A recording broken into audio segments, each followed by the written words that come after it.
1 Samuel 9. There was a man of Benjamin whose name was Kish, the son of Abiel, son of Zerah, son of Bechorath, son of Aphiah, a Benjaminite, a man of wealth. And he had a son whose name was Saul, a handsome young man. There was not a man among the people of Israel more handsome than he. From his shoulders upward he was taller than any of the people. Now the donkeys of Kish, Saul's father, were lost. So Kish said to Saul his son, "Take one of the young men with you, and arise. Go and look for the donkeys." And he passed through the hill country of Ephraim, and passed through the land of Shalisha, but they did not find them. And they passed through the land of Shaalim, but they were not there. Then they passed through the land of Benjamin, but did not find them. When they came to the land of Zuph, Saul said to his servant who was with him, "Come, let us go back, lest my father cease to care about the donkeys and become anxious about us." But he said to him, "Behold, there is a man of God in this city, and he is a man who is held in honor. All that he says comes true. So now let us go there. Perhaps he can tell us the way we should go." Then Saul said to his servant, "But if we go, what can we bring the man? For the bread in our sacks is gone, and there is no present to bring to the man of God. What do we have?" The servant answered Saul again, "Here, I have with me a quarter of a shekel of silver, and I will give it to the man of God to tell us our way." Formerly in Israel, when a man went to inquire of God, he said, "Come, let us go to the seer," for today's prophet was formerly called a seer. And Saul said to his servant, "Well said. Come, let us go." So they went to the city where the man of God was. As they went up the hill to the city, they met young women coming out to draw water, and said to them, "Is the seer here?" They answered, "He is. Behold, he is just ahead of you. Hurry, he has come just now to the city, because the people have a sacrifice today on the high place. As soon as you enter the city, you will find him before he goes up to the high place to eat." For the people will not eat till he comes, since he must bless the sacrifice. Afterward, those who are invited will eat. Now go up, for you will meet him immediately. So they went up to the city. As they were entering the city, they saw Samuel coming out toward them on his way up to the high place. Now the day before Saul came, the Lord had revealed to Samuel, "Tomorrow, about this time, I will send to you a man from the land of Benjamin, and you shall anoint him to be prince over my people Israel. He shall save my people from the hand of the Philistines. For I have seen my people, because their cry has come to me." When Samuel saw Saul, the Lord told him, "Here is the man of whom I spoke to you.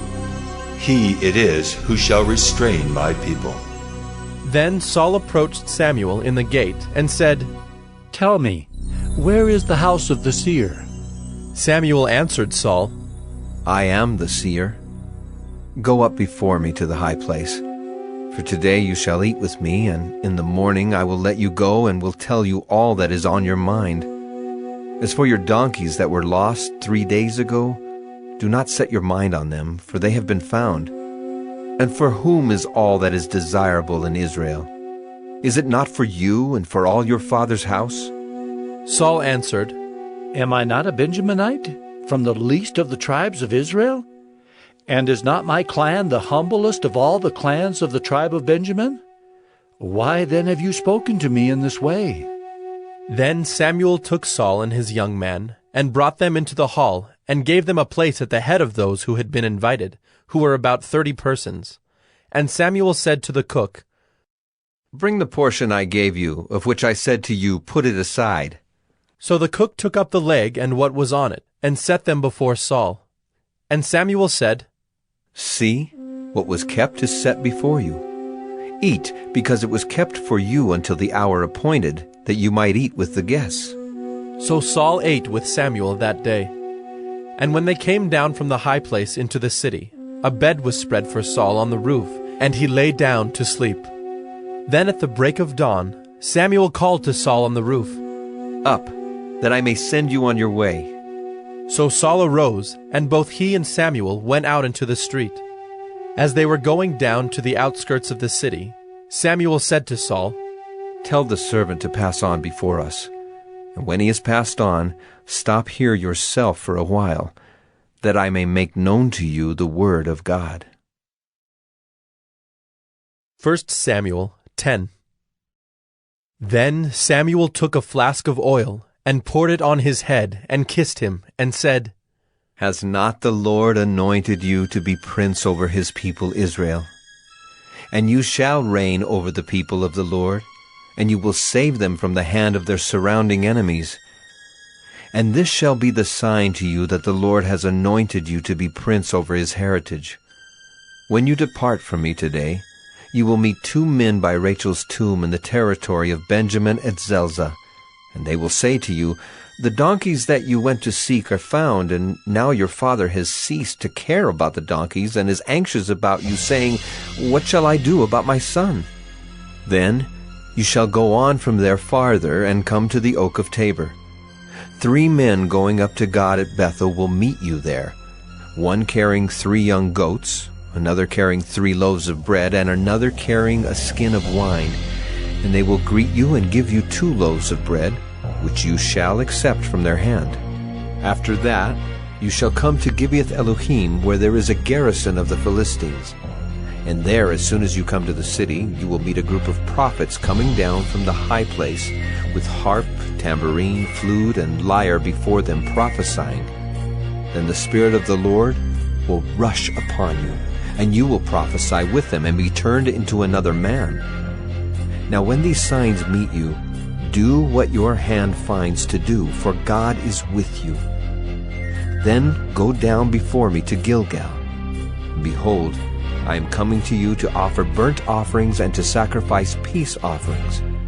7 days you shall wait, until I come to you and show you what you shall do. When he turned his back to leave Samuel, God gave him another heart. And all these signs came to pass that day. When they came to Gibeah, behold, a group of prophets met him, and the Spirit of God rushed upon him, and he prophesied among them. And when all who knew him previously saw how he prophesied with the prophets, the people said to one another, What has come over the son of Kish? Is Saul also among the prophets?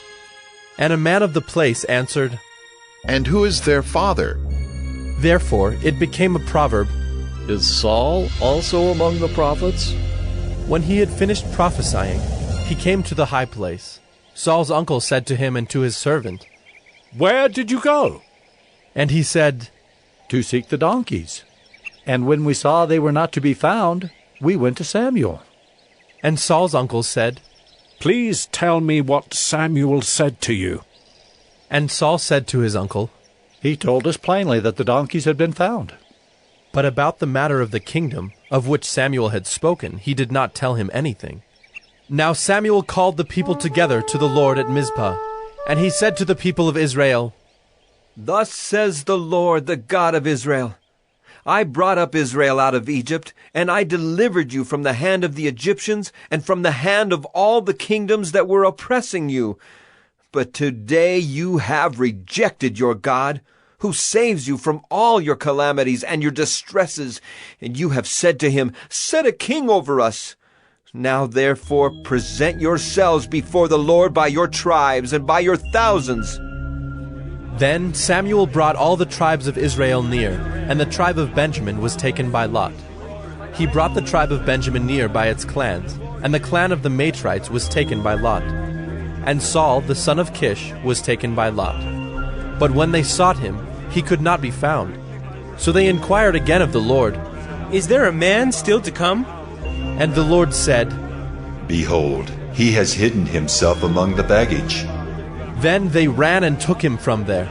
And when he stood among the people, he was taller than any of the people, from his shoulders upward. And Samuel said to all the people, Do you see him whom the Lord has chosen? There is none like him among all the people. And all the people shouted, Long live the king! Then Samuel told the people the rights and duties of the kingship, and he wrote them in a book and laid it up before the Lord. Then Samuel sent all the people away, each one to his home. Saul also went to his home at Gibeah, and with him went men of valor, whose hearts God had touched. But some worthless fellows said, How can this man save us? And they despised him and brought him no present.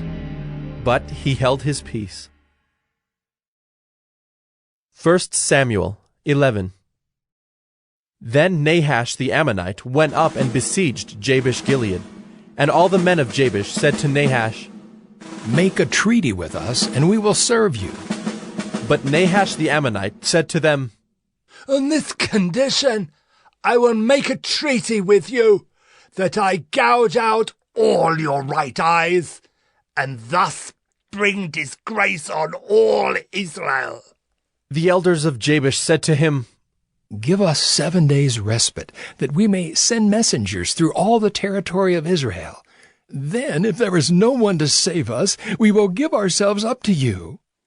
When the messengers came to Gibeah of Saul, they reported the matter in the ears of the people, and all the people wept aloud.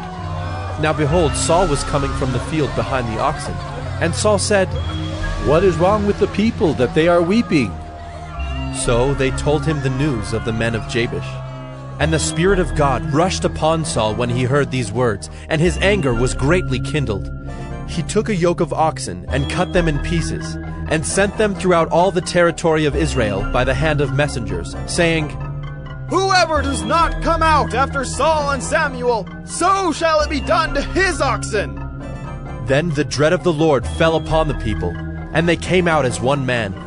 When he mustered them at Bezek, the people of Israel were 300,000, and the men of Judah 30,000. And they said to the messengers who had come, "Thus shall you say to the men of Jabesh-Gilead, Tomorrow by the time the sun is hot, you shall have deliverance." When the messengers came and told the men of Jabesh, they were glad. Therefore the men of Jabesh said, "Tomorrow we will give ourselves up to you, and you may do to us whatever seems good to you." And the next day Saul put the people in 3 companies. And they came into the midst of the camp in the morning watch, and struck down the Ammonites until the heat of the day. And those who survived were scattered, so that no 2 of them were left together. Then the people said to Samuel, "Who is it that said, 'Shall Saul reign over us?'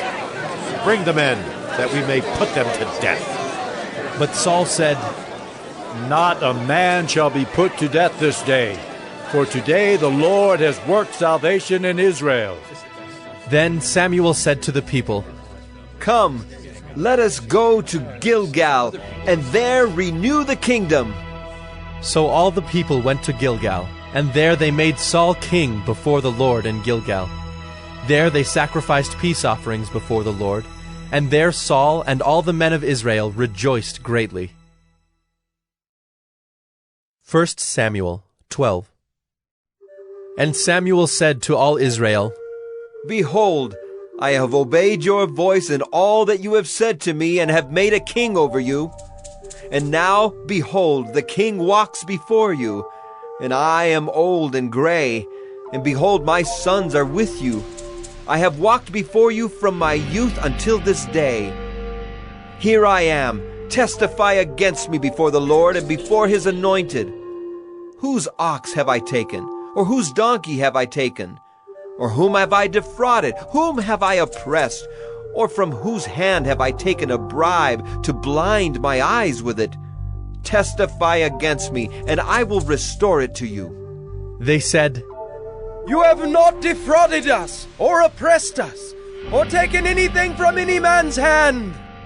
And he said to them, The Lord is witness against you, and his anointed is witness this day that you have not found anything in my hand. And they said, He is witness. And Samuel said to the people, The Lord is witness, who appointed Moses and Aaron, and brought your fathers up out of the land of Egypt. Now therefore stand still, that I may plead with you before the Lord concerning all the righteous deeds of the Lord that he performed for you and for your fathers.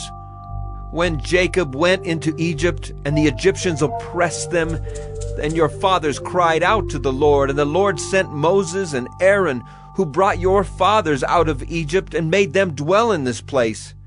But they forgot the Lord their God, and he sold them into the hand of Sisera, commander of the army of Hazor, and into the hand of the Philistines, and into the hand of the king of Moab. And they fought against them. And they cried out to the Lord and said, We have sinned because we have forsaken the Lord and have served the Baals and the Ashtaroth. But now deliver us out of the hand of our enemies, that we may serve you." And the Lord sent Jerubbaal and Barak and Jephthah and Samuel and delivered you out of the hand of your enemies on every side, and you lived in safety. And when you saw that Nahash the king of the Ammonites came against you, you said to me, "No, but a king shall reign over us," when the Lord your God was your king. And now behold the king whom you have chosen, for whom you have asked. Behold, the Lord has set a king over you. If you will fear the Lord and serve him and obey his voice, and not rebel against the commandment of the Lord, and if both you and the king who reigns over you will follow the Lord your God, it will be well. But if you will not obey the voice of the Lord, but rebel against the commandment of the Lord, then the hand of the Lord will be against you and your king. Now therefore stand still and see this great thing that the Lord will do before your eyes. Is it not wheat harvest today? I will call upon the Lord, that he may send thunder and rain, and you shall know and see that your wickedness is great, which you have done in the sight of the Lord, in asking for yourselves a king. So Samuel called upon the Lord, and the Lord sent thunder and rain that day. And all the people greatly feared the Lord and Samuel. And all the people said to Samuel, "Pray for your servants to the Lord your God, that we may not die. For we have added to all our sins this evil, to ask for ourselves a king." And Samuel said to the people, "Do not be afraid. You have done all this evil. Yet do not turn aside from following the Lord, but serve the Lord with all your heart. And do not turn aside after empty things that cannot profit or deliver, for they are empty. For the Lord will not forsake his people for his great name's sake, because it has pleased the Lord to make you a people for himself. Moreover, as for me, far be it from me that I should sin against the Lord by ceasing to pray for you, and I will instruct you in the good and the right way. Only fear the Lord and serve him faithfully with all your heart. For consider what great things he has done for you. But if you still do wickedly, you shall be swept away, both you and your king."